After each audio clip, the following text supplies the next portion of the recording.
It was the kind of cold only a Canadian winter could bring, biting, bone-deep, and unforgiving. Snow had begun falling steadily again as Emma stood outside the restaurant's glass window, her coat thin, damp at the edges, and her cheeks flushed from the harsh wind. She wasn't homeless, not exactly. But after losing her job 2 months ago, and with rent piling up faster than job offers came in, she had started skipping meals. Tonight, she was hoping for just one hot cup of soup, anything to quiet the hollow ache in her stomach. She had entered the small, upscale restaurant cautiously, with a polite smile, but the moment the hostess saw her worn-out clothes and water-stained boots, her expression stiffened. "I'm sorry, we're fully booked tonight," the hostess said, barely glancing at the half-empty tables behind her. Emma tried to explain she only needed a seat for 10 minutes, that she'd gladly sit in a corner, but the woman cut her off with a tight-lipped smile. "We have a dress code, miss." Other diners turned their heads, watching the awkward moment unfold. Some whispered. Some rolled their eyes. But no one moved. No one offered a space. She wasn't yelling or begging. She just stood there, tired, small, and visible. Her hands trembled, not just from the cold, but from the embarrassment that crept up her spine like ice. That's when he noticed her. Liam had been sitting alone near the window, finishing his meal and nursing a coffee, when he caught the entire interaction. Unlike the others, he saw more than her appearance, he saw her eyes. They were the eyes of someone who had known better days.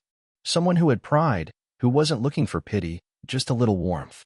Without a word, Liam stood up, walked to the center of the restaurant, grabbed a spare chair from his table, and carried it over to the entrance where Emma stood frozen.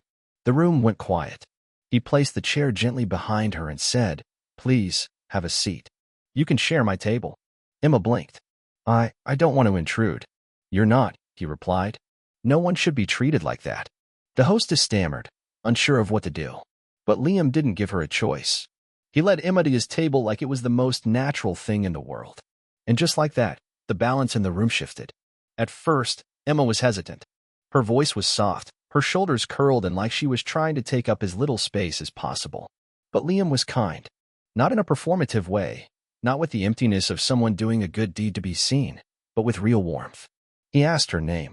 He asked if she was okay. And then he listened. Really listened. Emma opened up slowly. She told him about how she'd worked as a legal assistant for 5 years, about the layoffs, about the string of bad luck that followed. How hard it had been to ask for help. How hard it was to be alone. Liam didn't offer empty promises or awkward sympathy. Instead, he shared his own story, how his little brother had gone through something similar, how society tends to look away when people need help the most. They sat for over an hour, two strangers brought together by a moment of quiet compassion.